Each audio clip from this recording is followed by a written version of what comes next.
How to ground after strong spiritual practice. It is important to not take spiritual practice lightly, as accidents do happen. Not so nice stuff can happen after giving things like Reiki. It sometimes happens after strong spiritual practices as well. It used to happen to me because when I started practicing Reiki and yoga, I loved the feeling of being in the Anahata dimension and the 6th, 5th, and 4th chakras, and that feeling of floating on clouds. So at the beginning of my yoga journey, I would often submerse in practicing these techniques, which powerfully activated these chakras. I was often going for that blitzed out euphoria feeling. I now know how detrimental that is.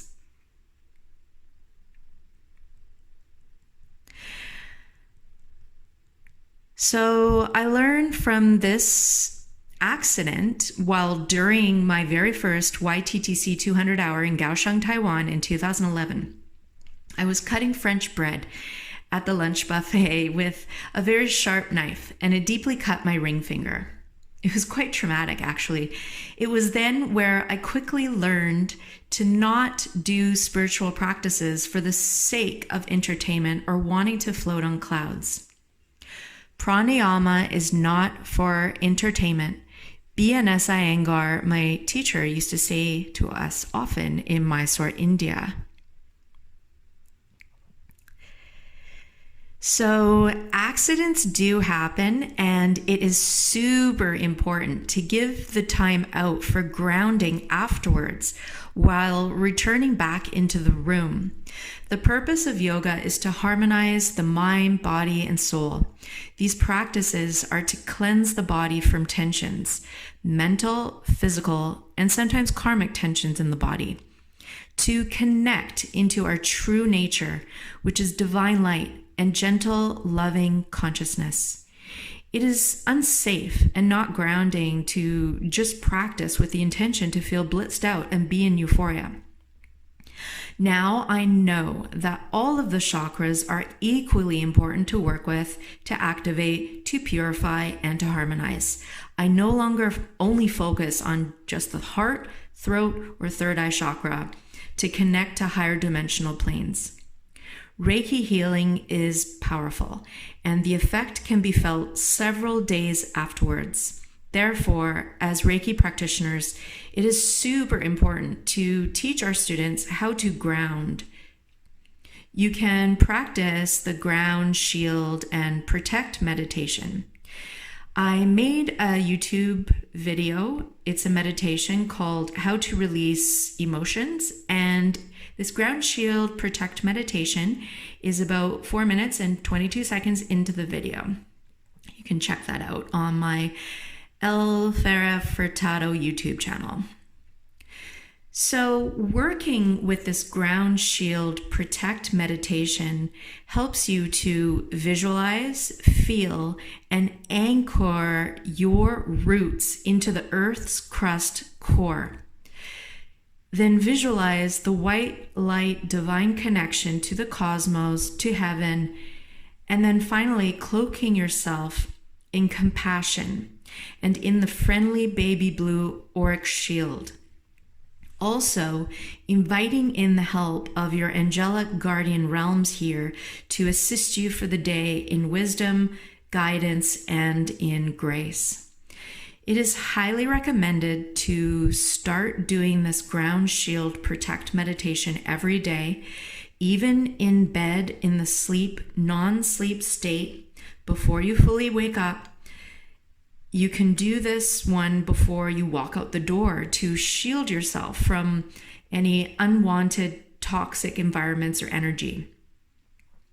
In my experience, and especially now with these great shifts on the planet taking place, I advise doing ground, shield, protect 2 times a day, in the AM before leaving your house and in the PM before sleepy time.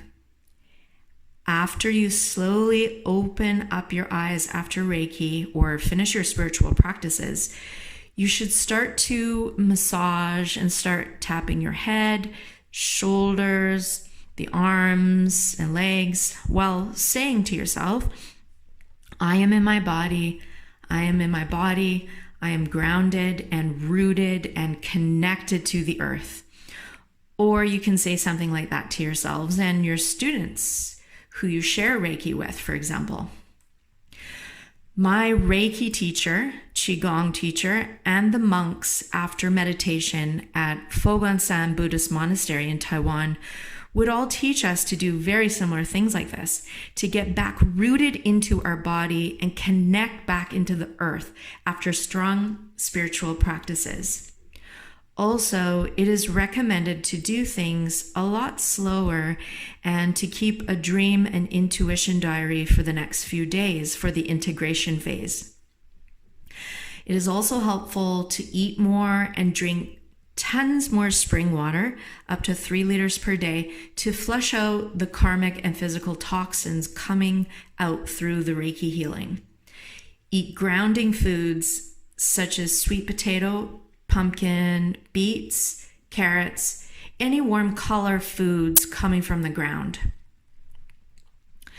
Also, if you are a Reiki practitioner and after you have concluded the distant Reiki, for example, and your students are still in meditation, it is helpful to do a cord cutting visual meditation while telling yourself and her higher self, this is your stuff and this is my stuff, or words like that.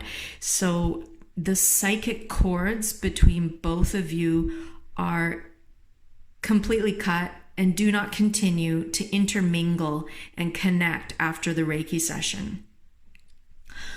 These are just a couple of things that I have found helpful and things that I incorporate into my own practice and teachings for grounding after strong spiritual practices and Reiki. Enjoy your grounding practices. I send you many blessings, love, peace, and joy. Yours truly, El Farah Furtado from Bendit Light Buddha Yoga, Algarve. Thank you.